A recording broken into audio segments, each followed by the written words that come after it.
নমস্কার বন্ধুরা, আশা করি সবাই সুস্থ ও ভালো আছেন। শরৎচন্দ্র চট্টোপাধ্যায়ের উপন্যাস বিন্দুর ছেলে আজ আবার দ্বিতীয় অংশ পড়া শুরু করছি। ভালো লাগলে লাইক, শেয়ার, কমেন্ট, সাবস্ক্রাইব করে দেবেন। পঞ্চম পরিচ্ছেদ। ঠাকুরঝি দেখিতে বোকার মতন ছিলেন, কিন্তু সেটা ভুল।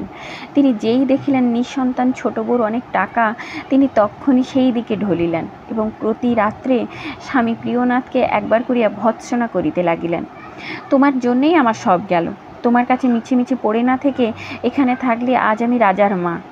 আমার এমন সোনার চাঁদ ফেলে কি আর ওই কালো ভূতের মতো ছেলেটাকে ছোট বউ বলিয়া একটা সুদীর্ঘ নিঃশ্বাসের দ্বারা ওই কালো ভূতের সমস্ত পরমায়ুটা নিঃশব্দে উড়াইয়া দিয়া গরিবের ভগবান আছেন বলিয়া উপসংহার করিয়া চুপ করিয়া শুইতেন। প্রিয়নাথও মনে মনে নিজের বোকামির জন্য অনুতাপ করিতে করিতে ঘুমাইয়া পড়িতেন। এমন করিয়া এই দম্পতিটির দিন কাটিতেছিল এবং ছোট বউর প্রতি ঠাকুরঝির স্নেহ প্রীতির বন্যার মতো ফাঁপিয়া ফুলিয়া উঠিতেছিল। আজ দুপুরবেলা তিনি বলিতেছিলেন, অমন মেঘের মতো চুল ছোট বউ, কিন্তু কোনোদিন বাঁধতে দেখলুম না। আর জমিদার বাড়ির মেয়েরা বেড়াতে আসবে, এসো মাথাটা বেঁধে দিই। বিন্দু বলিল, না ঠাকুরঝি, আমি মাথায় কাপড় রাখতে পারি নে, ছেলে বড় হয়েছে, দেখতে পাবে। ঠাকুরঝি অবাক হইয়া বলিলেন, ও আবার কি কথা ছোট বউ? ছেলে বড় হলে স্ত্রী মানুষ চুল বাঁধবে না? আমার নরেন্দ্রনাথ তো 70-এর মুখে ছাই দিয়ে আরও 6 মাস বছরেকের বড়, তাই বলে কি আমি মাথা বাঁধা ছেড়ে দেব?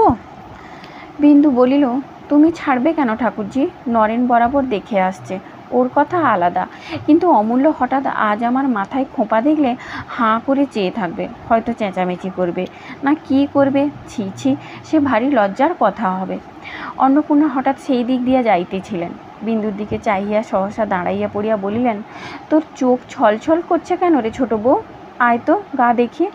বিন্দু এলোকেশির সামনে ভারী লজ্জা পাইয়া বলিল, কি রোজ রোজ গা দেখবে? আমি কি করছি খুকি? অসুখ করলে টের পাবো না? অন্নপূর্ণা বলিলেন, না তুই বুড়ি, কাছে আয়, ভাদ্র আশ্বিন মাস, দিনকাল বড় খারাপ।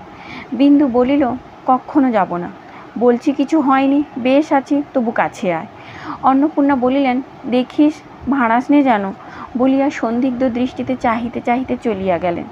এলোকেশী বলিল, বড় বউর যেন একটু বাইরের ছিট আছে না? বিন্দু এক মুহূর্ত স্থির থাকিয়া বলিল, ওই রকম ছিট যেন সকলের থাকে ঠাকুরজি। এলোকেশী চুপ করিয়া রহিল। অন্নপূর্ণা কি একটা হাতে লইয়া সেই পথেই ফিরিয়া যাইতেছিলেন। বিন্দু ডাকিয়া বলিল, দিদি শোনো শোনো, খোঁপা বাঁধবে? অন্নপূর্ণা ফিরিয়া দাঁড়াইলেন। ক্ষণকাল নিঃশব্দে চাহিয়া সমস্ত ব্যাপারটা বুঝিয়া লইয়া এলোকেশীকে বলিলেন, আমি কত বলেছি ঠাকুরজি, ওকে বলা মিছে, অত চুল তা বাঁধবে না, অত কাপড় গয়না তা পরবে না, অত রূপ তা একবার চেয়ে দেখবে না, ওর সব ছিষ্টি ছাড়া মতি বুদ্ধি। ছেলেও হচ্ছে তেমনি। সেদিন অমূল্য আমাকে কি বললে জানিস ছোট বউ? ভালো কাপড় জামা পরে কি হয়? ছোট মারও তো অত আছে, পরে কি? বিন্দু সগর্বে মুখ তুলিয়া হাসিয়া বলিল, তবে দেখো দিদি, ছেলেকে 10-এর একজন করে তুলতে হলে মায়ের এইরকম ছিষ্টি ছাড়া মতিবুদ্ধির দরকার কিনা? যদি ততদিন বেঁচে থাকো দিদি, তাহলে দেখতে পাবে, দেশের লোকে দেখিয়ে বলবে ওই অমূল্যর মা। বলিতে বলিতেই তাহার চোখ দুটি সজল হইয়া উঠিল।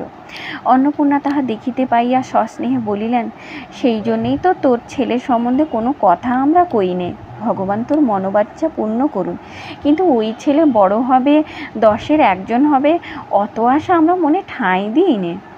বিন্দু আঁচল দিয়া চোখ মুছিয়া বলিল, কিন্তু ওই একটি আশা নিয়ে আমি বেঁচে আছি দিদি। বাপরে! সহসা তাহার সর্বাঙ্গ কাঁটা দিয়া উঠিল।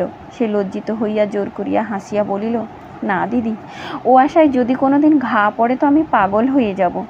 অন্নপূর্ণা নিস্তব্ধ হইয়া রহিলেন। তিনি ছোট জায়ের মনের কথাটা যে জানিতেন না তাহা নয়, কিন্তু তাহার আশা আকাঙ্ক্ষার এমন উগ্র প্রতিচ্ছবি কোনোদিন নিজের মধ্যে এমন স্পষ্ট করিয়া উপলব্ধি করেন নাই।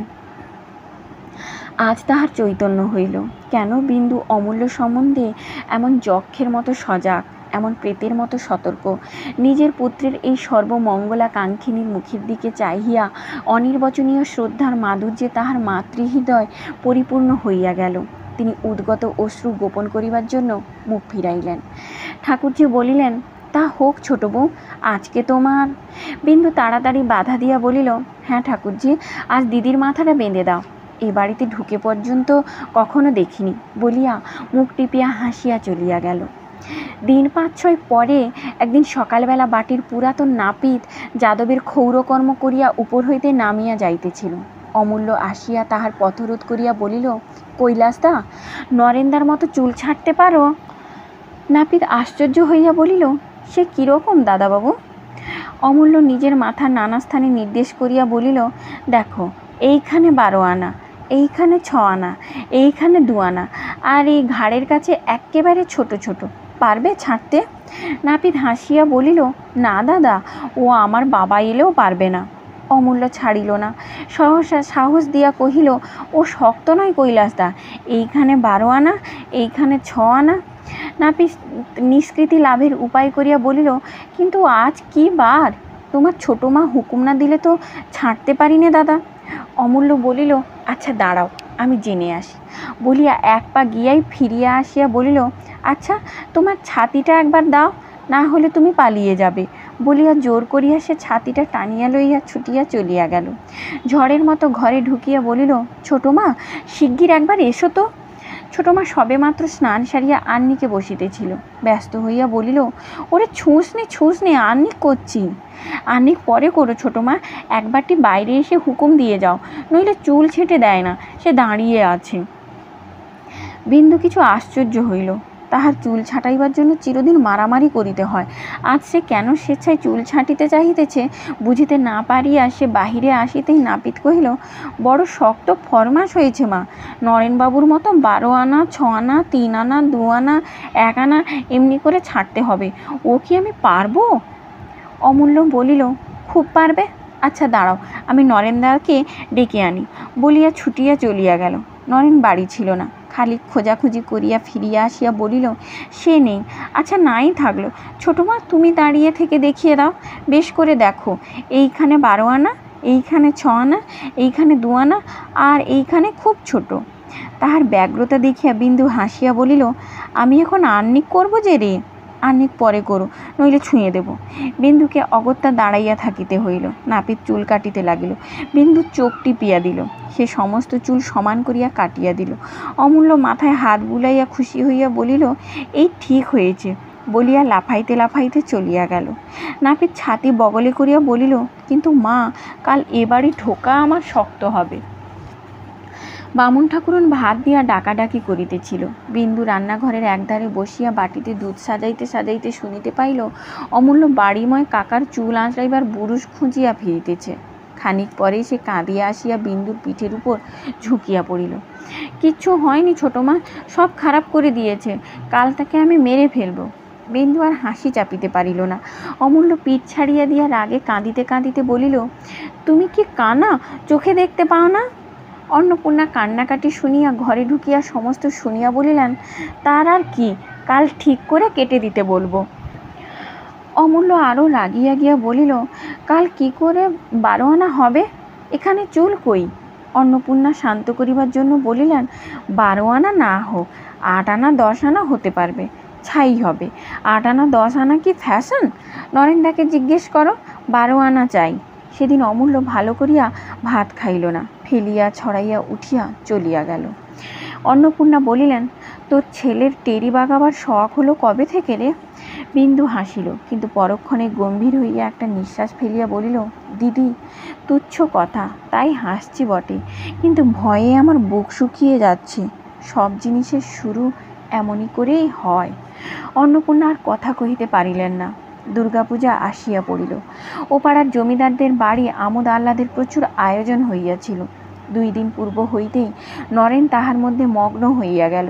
সপ্তমীর রাত্রে অমূল্য আসিয়া ধরিল, ছোটো মা, যাত্রা হচ্ছে, দেখতে যাব? ছোটো মা বলিলেন, হচ্ছে না হবে রে? অমূল্য বলিল, নরেনদা বলেছে 3টে থেকে শুরু হবে। এখন থেকে সমস্ত রাত্রির হিমে পড়ে থাকবি? সে হবে না, কাল সকালে তোর কাকার সঙ্গে যাস, খুব ভালো জায়গা পাবি।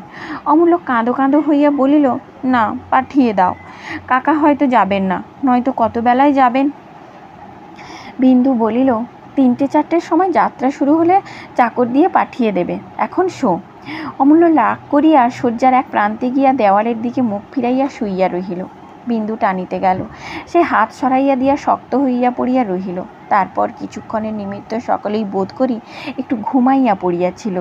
বাহিরের বড় ঘড়ির শব্দে অমূল্যর উদ্বিগ্ন নিদ্রা ভাঙিয়া গেল। সে উৎকণ্ঠ হইয়া গণিতে লাগিল, 1টা 2টো 3টে 4টে। ধড়ফড় করিয়া সে উঠিয়া বসিয়া বিন্দুকে সজোরে নাড়া দিয়া তুলিয়া দিয়া বলিল, ওঠো ওঠো ছোট মা, 3টে 4টে বেজে গেল। বাহিরের ঘড়িতে বাজিতে লাগিল 5টা 6টা 7টা 8টা। অমূল্য কাঁদিয়া ফেলিয়া বলিল, 7টা 8টা বেজে গেল, কখন যাব? বাহিরের ঘড়িতে তখনও বাজিতে লাগিল 9টা 10টা 11টা 12টা। বাজিয়া থামিল। অমূল্য নিজের ভুল বুঝিতে পারিয়া অপ্রতিভ হইয়া চুপ করিয়া শুইল। ঘরের ওধারের খাটের উপর মাধব শয়ন করিতেন। চেঁচামেচিতে তাহারও ঘুম ভাঙিয়া গিয়াছিল। উচ্চ হাস্য করিয়া তিনি বলিলেন, অমূল্য, কি হলো রে? অমূল্য লজ্জায় সাড়া দিল না। বিন্দু হাসিয়া বলিল, ও যে করে আমাকে তুলেছে, ঘরে ধরে আগুন ধরে গেলেও মানুষ অমন করে তোলে না। অমূল্য নিস্তব্ধ হইয়া আছে দেখিয়া তাহার দয়া হইল। সে বলিল, আচ্ছা যা, কিন্তু কারোর সঙ্গে ঝগড়াঝাটি করিস নে। তারপর ভৈরবকে ডাকিয়া আলো দিয়া পাঠাইয়া দিল। পরদিন বেলা 10টার সময় যাত্রা শুনিয়া হৃষ্টচিত্তে অমূল্য ঘরে ফিরিয়া আসিয়া কাকাকে দেখিয়াই বলিল, কই গেলেন না আপনি? বিন্দু জিজ্ঞাসা করিল, কেমন দেখলি রে?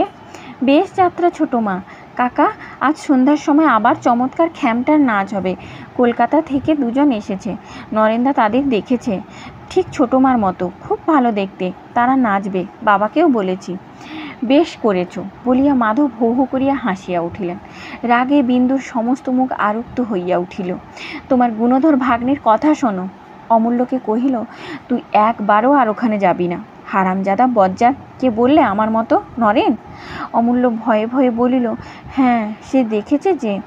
কই নরেন? আচ্ছা আসুক সে। মাধব হাসি দমন করিয়া বলিলেন, পাগল তুমি, দাদা শুনেছেন, আর গোলমাল করো না। কাজেই বিন্দু কথাটা নিজের মধ্যে পরিপাক করিয়া রাগে পুড়িতে লাগিল। সন্ধ্যার প্রাককালে অমূল্য আসিয়া অন্নপূর্ণাকে ধরিয়া বসিল। দিদি, পূজা বাড়িতে নাচ দেখতে যাব, দেখে এক্ষুনি ফিরে আসব। অন্নপূর্ণা কাজে ব্যস্ত ছিলেন। বলিলেন, তোর মাকে জিজ্ঞাসা করগে। অমূল্য জিদ করতে লাগিল, না দিদি, এক্ষুনি ফিরে আসব, তুমি বলো যাই। অন্নপূর্ণা বলিলেন, না রে না, সে রাগী মানুষ, তাকে বলে যা। অমূল্য কাঁদিতে লাগিল, কাপড় ধরিয়া টানাটানি করিতে লাগিল। তুমি ছোট মাকে বলো না, আমি নরেন্দার সঙ্গে যাই, এক্ষুনি ফিরে আসব।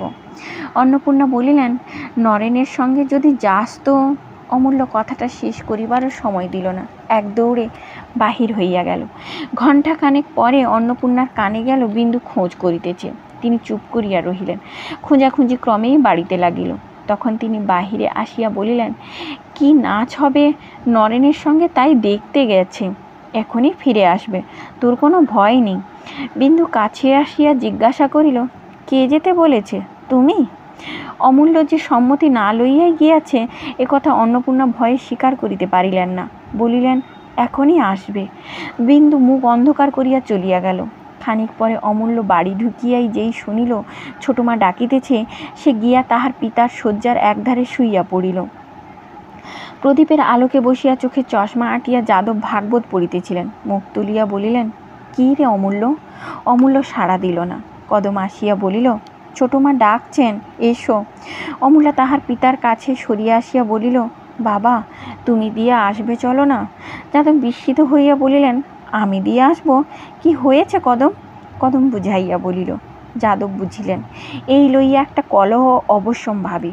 একজন নিষেধ করিয়াছে, একজন হুকুম দিয়াছে। তাই অমূল্যকে সঙ্গে করিয়া ছোটবধূর ঘরের বাহিরে দাঁড়াইয়া ডাকিয়া বলিলেন, এইবারটি মাপ করো মা, ও বলছে আর করবে না। সেই রাত্রে দুই যায় আহারে বসিলে বিন্দু বলিল, আমি তোমার উপর রাগ করছি নে দিদি, কিন্তু এখানে আমার আর থাকা চলবে না। অমূল্য তাহলে একেবারে বিগড়ে যাবে। আমি যদি মানা না করতুম তাহলেও একটা কথা ছিল, কিন্তু নিষেধ করা সত্ত্বেও এত বড় সাহস ওর হলো কী করে? তখন থেকে আমি শুধু এই কথাই ভাবছি। তার উপর বজ্জাতি বুদ্ধি দেখ, আমার কাছে যায়নি, এসেছে তোমার কাছে। বাড়ি ফিরে যেই শুনেছে আমি ডাকছি, অমনি গিয়ে বড়ঠাকুরের সঙ্গে করে এনেছে। না দিদি, এতদিন এসব ছিল না। আমি বরং কলকাতায় বাসা ভাড়া করে থাকবো, সেও ভালো। কিন্তু এক ছেলে বয়ে যাবে, তাকে নিয়ে সারা জীবন আমি চোখের জলে ভাসতে পারবো না। অন্নপূর্ণা উদ্বিগ্ন হইয়া বলিলেন, তোরা চলে গেলে আমি বা কি করে একলা থাকি বল। বিন্দু ক্ষণকাল চুপ করিয়া থাকিয়া বলিল, সে তুমিই জানো, আমি যা করব তোমাকে বলে দিল। বড় মন্দ ছেলে ওই নরেন। কেন, কি করলে নরেন? আর মনে করো, ওরা যদি দুটি ভাই হতো তাহলে কি করতিস? বিন্দু বলিল, আজ তাহলে চাকর দিয়ে হাত পা বেঁধে জল বিছুটি দিয়ে বাড়ি থেকে দূর করে দিত। তাছাড়া যদি নিয়ে কাজ হয় না দিদি, ওদের তুমি ছাড়ো। অন্নপূর্ণা মনে মনে বিরক্ত হইলেন, বলিলেন, ছাড়া না ছাড়া কি আমার হাতে ছোট বউ? যে ওদের এনেছে তাকে বলগে, আমাকে মিথ্যে গঞ্জনা দিস নে। ওসব কথা বড় ঠাকুরকে বলবো কি করে? যেমন করে সব কথা বলিস তেমনই করে বলগে। বিন্দু ভাতের থালাটা ঠেলিয়া দিয়া বলিল, ন্যাকা বুঝিও না দিদি, আমারও 27-28 বছর বয়স হতে চলল। এই বাড়ির দাসী চাকর নিয়ে কথা নয়, কথা আত্মীয় স্বজন নিয়ে। তুমি বেঁচে থাকতে এসব কথায় কথা বলতে গেলে বড় ঠাকুর রাগ করবেন না? অন্নপূর্ণা বলিলেন, রাগ নিশ্চয় করবেন, কিন্তু আমি বললে আমার আর মুখ দেখবেন না। হাজার হই আমরা পর, ওরা ভাই বোন, সেটা দেখিস না কেন? তাছাড়া আমি বুড়ো মাগি, এই তুচ্ছ কথা নিয়ে নেচে বেড়ালে লোকে পাগল বলবে না? বিন্দু ভাতের থালা হাত দিয়া আরও খানিকটা ঠেলিয়া দিয়া গুম হইয়া বসিয়া রহিল। অন্নপূর্ণা বুঝিলেন সে কেবল ভাসুরের ভয়ে চুপ করিয়া গেল। বলিলেন, হাত তুলে বসে রইলে, ভাতের থালাটা কি অপরাধ করলে? বিন্দু হঠাৎ নিঃশ্বাস ফেলিয়া বলিল, আমার খাওয়া হয়ে গেছে। অন্নপূর্ণা তাহার ভাব দেখিয়া আর জিদ করিতে সাহস করিলেন না। শুইতে গিয়া বিন্দু বিছানায় অমূল্যকে দেখিতে না পাইয়া ফিরিয়া আসিয়া বলিল, সে গেল কোথায়? অন্নপূর্ণা বলিলেন, আজ দেখছি আমার বিছানায় শুয়ে ঘুমোচ্ছে, যাই তুলে দিই গে। না না থাক বলিয়া বিন্দু মুখ অন্ধকার করিয়া চলিয়া গেল। অর্ধেক রাত্রে বিন্দুর সতর্ক নিদ্রা অন্নপূর্ণার ডাকে ভাঙিয়া গেল। কে দিদি? অন্নপূর্ণা বাহির হইতে বলিলেন, দোর খুলে তোর ছেলে নেই, এত বজ্জাতি আমার বাবা এলেও সইতে পারবে না। বিন্দু দোর খুলিয়া দিতেই তিনি অমূল্যকে সঙ্গে করিয়া ঘরে ঢুকিয়াই বলিলেন, ঢের হারামজাদা ছেলে দেখেছি ছোট বউ, এমনটি দেখিনি। রাত্রি 2টো বাজে, একবার চোখের পাতা করতে দিলে না। এই বলে খিদে পেয়েছে, এই বলে মশা কামড়াচ্ছে, এই বলে জল খাবো, এই বলে বাতাস করো। না ছোট বউ, আমি সমস্ত দিন খাটি খুঁটি, রাত্রিতে একটু ঘুমোতে না পেলে তো বাঁচি নে। বিন্দু হাসিয়া হাত বাড়াইতে অমূল্য তাহার কোড়ের ভিতর গিয়া ঢুকিল এবং বুকের উপর মুখ রাখিয়া 1 মিনিটের মধ্যে ঘুমাইয়া পড়িল। মাধব ওদিকে বিছানা হইতে পরিহাস করিয়া কহিলেন, শখ মিটল বৌঠান? অন্নপূর্ণা বলিলেন, আমি শখ করিনি ভাই, উনি নিজে মারের ভয়ে ওখানে গিয়ে ঢুকেছিলেন, তবে আমারও শিক্ষা হলো বটে। আর কি ঘেন্নার কথা ঠাকুরপো, আমাকে বলে কিনা তোমার কাছে শুতে লজ্জা করে। 3 জনেই হাসিয়া উঠিল। অন্নপূর্ণা বলিলেন, আর না, যাই একটু ঘুমাই গে বলিয়া চলিয়া গেলেন। দিন 10 পরে বিন্দুর বাম্মা তীর্থযাত্রার সংকল্প করিয়া মেয়েকে একবার দেখিবার জন্য পালকি পাঠাইয়া দিয়াছিলেন। বিন্দু বড় জায়ের অনুমতি লইয়া 2-3 দিনের জন্য অমূল্যকে লুকাইয়া বাপের বাড়ি যাইবার জন্য উদ্যোগ করিতেছিল। এমন সময় বই বগলে করিয়া স্কুলের জন্য প্রস্তুত হইয়া অমূল্য আসিয়া উপস্থিত হইল। অনতিপূর্বে সে বাহিরে পথের ধারে একটা পালকি দেখিয়া আসিয়াছিল। এখন হঠাৎ পায়ের দিকে নজর পড়িতেই সে থমকিয়া দাঁড়াইয়া পড়িয়া বলিল, পায়ে আলতা পরেছ কেন ছোট মা? অন্নপূর্ণা উপস্থিত ছিলেন, হাসিয়া ফেলিলেন। বিন্দু বলিল, আজ পড়তে হয়। অমূল্য বারবার আপাদমস্তক নিরীক্ষণ করিয়া বলিল, গায়ে এত গয়না কেন? অন্নপূর্ণা মুখে আঁচল দিয়া বাহির হইয়া গেলেন। বিন্দু হাসি চাপিয়া বলিল, কবে তোর বউ এসে পড়বে বলে আমাদের কাউকে কিছু পড়তে নেই রে, যা স্কুলে যা। অমূল্য সে কথা কানে না তুলিয়া বলিল, দিদিও তো হাসছে কেন? আমি তো আর স্কুলে যাব না, তুমি কোথায় যাবে? বিন্দু বলিল, তাই যদি যাই তোর হুকুম নিতে হবে নাকি? আমিও যাব বলিয়া সেই বই লইয়া বাহিরে চলিয়া গেল। অন্নপূর্ণা ঘরে ঢুকিয়া বলিলেন, ও যে অত সহজে স্কুলে যাবে মনে করিনি, কিন্তু কি শেয়ানা দেখেছিস, বলে আলতা পরেছ কেন, গায়ে এত গয়না কেন? কিন্তু আমি বলি নিয়ে যা, নইলে ফিরে এসে তোকে দেখতে না পেলে ভারী হাঙ্গামা করবে। বিন্দু বলিল, তুমি কি মনে করেছো দিদি, সে স্কুলে গেছে? কখনো না, কোথায় লুকিয়ে বসে আছে দেখো, ঠিক সময়ে হাজির হবে। ঠিক তাহাই হইল, সে লুকাইয়াছিল। বিন্দু অন্নপূর্ণার পায়ের ধুলা লইয়া পালকিতে উঠিবার সময় কোথা হইতে বাহির হইয়া তাহার আঁচল ধরিয়া দাঁড়াইল। 2 জায়েই হাসিয়া উঠিলেন। অন্নপূর্ণা বলিলেন, যাবার সময় আর মারধর করিস নে, নিয়ে যা। বিন্দু বলিল, তা যেন গেলুম দিদি, কিন্তু কোথাও যে আমার এক পা নড়বার জো নেই, এ তো বড় বিপদের কথা। অন্নপূর্ণা বললেন, যেমন করেছিস তেমনই হবে তো। অমূল্য, থাক না তুই দুদিন আমার কাছে। অমূল্য মাথা নাড়িয়ে বলিল, না না, তোমার কাছে থাকতে পারবো না, বলিয়া আগেই সে পালকিতে গিয়া বসিল। ষষ্ঠ পরিচ্ছেদ। বিন্দু বাপের বাড়ি হইতে ফিরিয়া আসিবার দিন 10 পরে একদিন মধ্যাহ্নে অন্নপূর্ণা তাহার ঘরে ঢুকিতে ঢুকিতে বলিলেন, ছোট বউ। ছোট বউ একরাশ ময়লা কাপড় জামার সম্মুখে স্তব্ধ হইয়া বসিয়াছিল। অন্নপূর্ণা বললেন, ধোপা এসেছে? ছোট বউ কথা কহিল না। অন্নপূর্ণা এইবার তাহার মুখের ভাব লক্ষ্য করিয়া ভয় পাইলেন। উদ্বিগ্ন হইয়া জিজ্ঞাসা করিলেন, কি হয়েছে রে? বিন্দু আঙ্গুল দিয়া ছোট ছোট 2 টুকরা পোড়া সিগারেট দেখাইয়া দিয়া বলিল, অমূল্যর জামার পকেট থেকে বেরুলো। অন্নপূর্ণা নির্বাক হইয়া দাঁড়াইয়া রহিলেন। বিন্দু সহসা কাঁদিয়া ফেলিয়া বলিল, তোমার 2টি পায়ে পড়ি দিদি, ওদের বিদেয় করো, না হয় আমাদের কোথাও পাঠিয়ে দাও। অন্নপূর্ণা জবাব দিতে পারিলেন না, আরও কিছুক্ষণ নিঃশব্দে দাঁড়াইয়া থাকিয়া চলিয়া গেলেন। অপরাহ্নে অমূল্য স্কুল হইতে ফিরিয়া খাবার খাইয়া খেলা করিতে গেল। বিন্দু একটি কথাও বলিল না। ভৈরব চাকর নালিশ করিতে আসিল, নরেনবাবু বিনা দোষে তাহাকে চপেটাঘাত করিয়াছে। বিন্দু বিরক্ত হইয়া বলিল, দিদিকে বলগে। আদালত হইতে ফিরিয়া আসিয়া মাধব কাপড় ছাড়িতে ছাড়িতে কি একটা ক্ষুদ্র পরিহাস করিতে গিয়া ধমক খাইয়া চুপ করিল।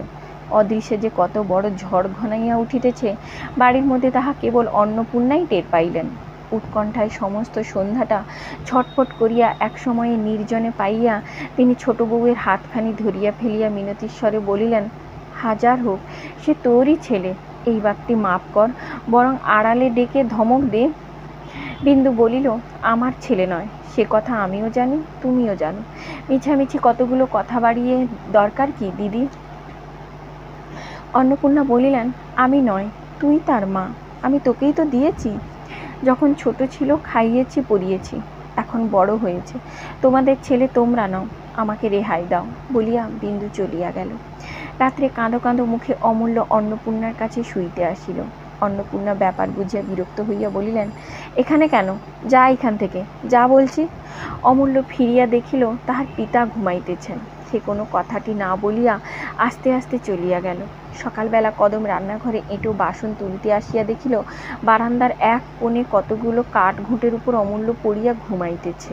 সে ছুটিয়া গিয়া বিন্দুকে তুলিয়া আনিল। অন্নপূর্ণাও ঘুম ভাঙিয়া বাহিরে আসিয়াছিলেন, কাছে আসিয়া দাঁড়াইলেন। বিন্দু তীক্ষ্ণভাবে বলিল, রাত্রে বড়গিন্নি বুঝি তাড়িয়ে দিয়েছিল? ও থাকলে ঘুমের ব্যাঘাত হয় না? ছেলের অবস্থা দেখিয়া ক্ষোভে দুঃখে তাহার নিজের চোখেও জল আসিতেছিল, কিন্তু বিন্দুর নিষ্ঠুর তিরস্কারে জ্বলিয়া উঠিয়া বলিলেন, নিজের দোষ তুই পরের ঘাড়ে তুলে দিতে পারলেই বাঁচিস। বিন্দু ছেলেকে তুলিতে গিয়া দেখিল তাহার গা গরম, জ্বর হইয়াছে। কহিল, সারা রাত কার্তিক মাসের হিমে জ্বর হবেই তো, এখন ভালো হলে বাঁচি। অন্নপূর্ণা ব্যগ্র হইয়া ঝুঁকিয়া পড়িয়া বলিলেন, জ্বর হয়েছে কই দেখি। বিন্দু সজোরে তাহার হাত ঠেলিয়া দিয়া বলিল, থাক, আর দেখে কাজ নেই, বলিয়া ঘুমন্ত ছেলেকে স্বচ্ছন্দে কোলে তুলিয়া লইয়া অন্নপূর্ণার প্রতি একবার বিষ দৃষ্টি নিক্ষেপ করিয়া নিজেদের ঘরে চলিয়া গেল। 5-6 দিনেই অমূল্য আরোগ্য হইয়া উঠিল বটে, কিন্তু বড় জায়ের অপরাধটা বিন্দু মার্জনা করিল না। সেই দিন হইতে সে ভালো করিয়া কথা পর্যন্ত বলিত না। অন্নপূর্ণা মনে মনে সমস্তই বুঝিলেন, অথচ তিনিও মৌন হইয়া রহিলেন। সকলের সম্মুখে সমস্ত অপরাধ বিন্দু যে তাহারই উপর তুলিয়া দিয়াছে, এই অন্যায় তিনিও ভুলিতে পারিলেন না। এইটি একদিন কি একটা কথার পর তিনি এলোকেশীর কাছে বলিয়া ফেলিলেন, ওর জ্বর তো ছোট বউয়ের জন্যেই, ও যে মরেনি এই ওর ভাগ্যে। কথাটা এলোকেশী বিন্দুর গোচর করিতে লেশমাত্র বিলম্ব করিলেন না। বিন্দু মন দিয়া শুনিল, কিন্তু কথা কহিল না। সে যে শুনিয়াছে তাহাও এলোকেশী ভিন্ন আর কেহ জানিল না। বিন্দু বড় জায়ের সহিত একেবারে কথাবার্তা বন্ধ করিয়া দিল। কয়েকদিন হইতে নতুন বাটিতে জিনিসপত্র সরানো হইতেছিল। কাল সকালেই উঠিয়া যাইতে হইবে। যাদব ছেলেদের লইয়া সেই বাড়িতেই ছিলেন। মাধব মোকদ্দমা উপলক্ষে অন্যত্র গিয়াছিলেন, তিনিও ছিলেন না। ইতিমধ্যে এ বাড়িতে এক বিষম কাণ্ড ঘটিল। সন্ধ্যার সময় মাস্টার পড়াইতে আসিয়াছিল। কি মনে করিয়া বিন্দু তাহাকে ডাকাইয়া পাঠাইল। বলিল, কাল থেকে ও বাড়িতে গিয়ে পড়াবেন। মাস্টার যে আজ্ঞা বলিয়া যাইতেছিল, বিন্দু প্রশ্ন করিল, আপনার ছাত্রটি আজকাল পড়ে কেমন? মাস্টার বলিল, লেখাপড়ায় সে বরাবরই ভালো, প্রতিবারেরই তো প্রথম হয়। বিন্দু কহিল, তা হয়, কিন্তু আজকাল চুরুট খেতে শিখেছে যে। মাস্টার বিস্মিত হইয়া বলিল, চুরুট খেতে শিখেছে? পরক্ষণে নিজেই বলিল, আশ্চর্য নয়, ছেলেরা সমস্তই দেখা দেখি শেখে, কার দেখে শিখছে? মাস্টার চুপ করিয়া রহিল। বিন্দু বলিল, ওর বাবাকে ও কথা জানাবেন। মাস্টার মাথা নাড়িয়া বলিল, এই দেখুন না, আজ 5-7 দিনের কথা, স্কুলের পথে এক উড়ে মালির বাগানে ঢুকে তার অসময়ের আম পেড়ে গাছ ভেঙে তাকে মারধর করে এক কাণ্ড করেছে। বিন্দু রুদ্ধ নিঃশ্বাসে বলিল, তারপর? উড়ে হেডমাস্টারকে বলে দেয় তিনি 10 টাকা জরিমানা করিয়ে তাকে তা দিয়ে শান্ত করেছেন। বিন্দু বিশ্বাস করিতে পারিল না, বলিল, আমার অমূল্য ছিল, সে টাকা পাবে কোথায়? মাস্টার কহিল, তা জানি না, কিন্তু সেও ছিল, এবাড়ির নরেনবাবুও ছিল, আরও 3-4 জন স্কুলের বদমাইশ ছেলে ছিল, একথা আমি হেডমাস্টার মশাইয়ের কাছে শুনেছি। বিন্দু বলিল, টাকাও আদায় হয়ে গেছে? আগে হ্যাঁ, তাও শুনেছি। আচ্ছা, আপনি যান, বলিয়া বিন্দু সেইখানেই বসিয়া রহিল। তার মুখ দিয়া শুধু অস্ফুটে বাহির হইল, আমাকে না জানিয়ে টাকা দিলে এত সাহস এ বাড়িতে কার? একে তার মন খারাপ, তাহাতে দিদির সহিত কথাবার্তা বন্ধ, তাহার উপর এই সংবাদ বিন্দুকে হিতাহিত জ্ঞানশূন্য করিয়া তুলিল। সে উঠিয়া গিয়া রান্নাঘরে ঢুকিল। অন্নপূর্ণা রাত্রির জন্য তরকারি কুটিতেছিলেন। মুখ তুলিয়া ছোট বউর মেঘাচ্ছন্ন মুখের দিকে চাহিয়া দেখিলেন। বিন্দু কহিল, দিদি, এর মধ্যে অমূল্যকে টাকা দিয়েছ? অন্নপূর্ণা ঠিক এই আশঙ্কাই করিতেছিলেন। ভয়ে তাহার গলা কাঠ হইয়া গেল। মৃদুস্বরে বলিলেন, কে বললে? বিন্দু বলিল, সেটা দরকারি কথা নয়, দরকারি কথা সেই বা কি বলে নিলে, আর তুমি বা তাকে কি বলে দিলে? অন্নপূর্ণা নিস্তব্ধ হইয়া রহিলেন। বিন্দু বলিল, তুমি চাও না যে আমি তাকে শাসন করি, সেই জন্যেই আমাকে লুকিয়েছ। অমূল্য আর যাই করুক, মিথ্যে কথা গুরুজনের কাছে বলবে না, তুমি জেনে শুনে দিয়েছ, সত্যি কি না? অন্নপূর্ণা আস্তে আস্তে বলিলেন, সত্যি, কিন্তু এইবারটি তাকে মাফ কর বোন, আমি মাপ চাচ্ছি। বিন্দুর বুকের ভিতর পুড়িয়া যাইতেছিল। বলিল, একটিবার, আজ থেকে চিরকালের জন্যই মাফ করলুম, আর বলবো না, আর কথা কব না। সে যে এমনই করে চোখের সামনে একটু একটু করে উচ্ছন্ন যাবে, তা সইতে পারবো না, তার চেয়ে একেবারে যাক। কিন্তু তোমার কি আস্পর্ধা? শেষ কথাটা অন্নপূর্ণাকে তীক্ষ্ণভাবে বিঁধিল। তথাপি তিনি নিরুত্তরে বসিয়া রহিলেন। কিন্তু বিন্দু যত বকিতেছিল, তাহার ক্রোধ উত্তরোত্তর ততই বাড়িতেছিল। সে পুনরায় চেঁচাইয়া বলিল, সব কথায় তুমি ন্যাকা সেজে বলো এইবারটি মাফ কর, কিন্তু দোষ তো তার তত নয় যত তোমার, তোমাকে আমি মাফ করব না। বাটির দাসী চাকরেরাও আড়ালে দাঁড়াইয়া শুনিতেছিল। অন্নপূর্ণার আর সহ্য হইল না। তিনি বলিলেন, কি করবি, ফাঁসি দিবি? বন্যিতে আহুতি পড়িল। বিন্দু বারুদের মতো জ্বলিয়া উঠিয়া বলিল, সেই তোমার উপযুক্ত শাস্তি। নিজের ছেলেকে 2 টাকা দিয়েছি, এই তো অপরাধ? কি কথায় কি কথা আসিয়া পড়িল। বিন্দু আসল কথা ভুলিয়া বলিয়া বসিল, তাই বা দেবে কেন? নষ্ট করবার টাকা আসে কোথা থেকে? অন্নপূর্ণা বলিলেন, টাকা তুই নষ্ট করিস নে, আমি করি আমার টাকা, তুমি নষ্ট করো কার টাকা শুনি? অন্নপূর্ণা এবার ভয়ঙ্কর ক্রুদ্ধ হইয়া উঠিলেন। তিনি নিঃস্ব ঘরের মেয়ে ছিলেন, মনে করিলেন বিন্দু সেই ইঙ্গিতই করিয়াছে। দাঁড়াইয়া উঠিয়া বলিলেন, তুই না হয় মস্ত বড়লোকের মেয়ে, কিন্তু তাই বলে আর কেউ যে 2 টাকাও দিতে পারে না, সে অহংকার করিস নে। বিন্দু বলিল, সে অহংকার আমি করিনি, কিন্তু তুমিও ভেবে দেখো, একটা পয়সাও দিতে গেলে তুমি কার পয়সা দাও? অন্নপূর্ণা চেঁচাইয়া উঠিলেন, কার পয়সা দিস? তোর যা মুখে আসে তাই বলিস, যা, দূর হয়ে যা সামনে থেকে। বিন্দু বলিল, দূর, আমি রাত পোহালেই হব, কিন্তু কার পয়সা খরচ করো সেটা দেখতে পাও না? কার রোজগারে খাচ্ছ পড়ছো সেটা জানো না? হঠাৎ কথাটা বলিয়া ফেলিয়া বিন্দু স্তব্ধ হইয়া থামিল। অন্নপূর্ণার মুখ সাদা হইয়া গিয়াছিল। তিনি ক্ষণকাল নির্নিমেষ চোখে ছোট বউয়ের মুখের প্রতি চাহিয়া বলিলেন, তোমার স্বামীর রোজগারে খাচ্ছি পড়ছি, আমি তোমার দাসী বাঁধি, উনি তোমার চাকর বাকর, এই না তোর মনের কথা? তা এতদিন বলিসনি কেন? তাহার ওষ্ঠাধর বারংবার কাঁপিয়া উঠিল। তিনি দাঁত দিয়া অধর চাপিয়া ধরিয়া এক মুহূর্ত স্থির থাকিয়া বলিলেন, কোথায় ছিলি ছোট বউ, যখন ছোট ভাইকে পড়াবার জন্যেও 2খানি কাপড় একসঙ্গে কিনে পরিনি? কোথায় ছিলি তুই, যখন ঘর পুড়ে গেলে গাছতলায় একবেলা রেঁধে খেয়ে এই পৈতৃক ভিটেটুকু খাড়া করেছিল? বলিতে বলিতেই তাহার 2 চোখ দিয়া দর দর করিয়া জল ঝরিয়া পড়িল। আঁচল দিয়া মুছিয়া ফেলিয়া বলিলেন, ও যদি জানতো তোদের মনের কথা, কখনো এমন আফিং খেয়ে চোখ বুজে হুঁকোর নল মুখে দিয়ে আরামে দিন কাটাতে পারত না। সে লোকও নয়, ওকে জানে তোর স্বামী, ওকে জানে স্বর্গের দেবতারা। আজ আমার ছুতো করে তুই তাকে অপমান করলি। স্বামী অভিমানে অন্নপূর্ণার বুক ফুলিয়া ফুলিয়া উঠিতে লাগিল। বলিলেন, ভালোই হলো জানিয়ে দিলি, সতী আত্মহত্যা করেছিল, আমিও দিব্যি করছি, বরং পরের বাড়ি রেঁধে খাবো, তবু তোদের ভাত আর খাবো না। তুই কি করলি, ওকে অপমান করলি। ঠিক এই সময় যাদব প্রাঙ্গণে আসিয়া দাঁড়াইয়া ডাকিলেন, বড় বউ। স্বামীর কণ্ঠস্বরে তাহার অভিমান ঝটিকা ক্ষুব্ধ সাগরের মতো উত্তাল হইয়া উঠিল। ছুটিয়া বাহিরে আসিয়া বলিলেন, ছি ছি, যে লোক নিজের মার ছেলেকে খেতে দিতে পারে না, তার গলায় দেবার দড়ি জোটে না কেন। যাদব হতবুদ্ধি হইয়া গিয়া বলিলেন, কি হলো গো, কি হলো। কিচ্ছু না, ছোট বউ আজ স্পষ্ট করে বলে দিলে, আমি তার দাসী, তুমি তার চাকর। ঘরের ভিতর বিন্দু জিভ কাটিয়া কানে আঙুল দিল। অন্নপূর্ণা কাঁদিতে কাঁদিতে বলিলেন, আমার একটা পয়সা কাউকে হাত তুলে দেবার অধিকার নেই। তুমি বেঁচে থাকতেও আজ আমাকে এই কথা শুনতে হলো। আজ তোমার সামনে দাঁড়িয়ে এই শপথ করছি, ওদের ভাত খাবার আগে যেন আমাকে ব্যাটার মাথা খেতে হয়। বিন্দুর অবরুদ্ধ কর্ণরন্ধ্রে এ কথা অস্পষ্ট হইয়া প্রবেশ করিল। সে অস্ফুটে, কি করলে দিদি বলিয়া সেইখানেই ঘাড় গুঁজিয়া আজ 12 বর্ষ পরে অকস্মাৎ মূর্ছিত হইয়া পড়িল। আজ এই পর্যন্তই। পরের ভিডিওতে বিন্দুর ছেলে তৃতীয় ও শেষ অংশ নিয়ে আসছি। ভালো থাকবেন, সুস্থ থাকবেন, আর ভালো লাগলে লাইক, শেয়ার, কমেন্ট, সাবস্ক্রাইব করে দেবেন।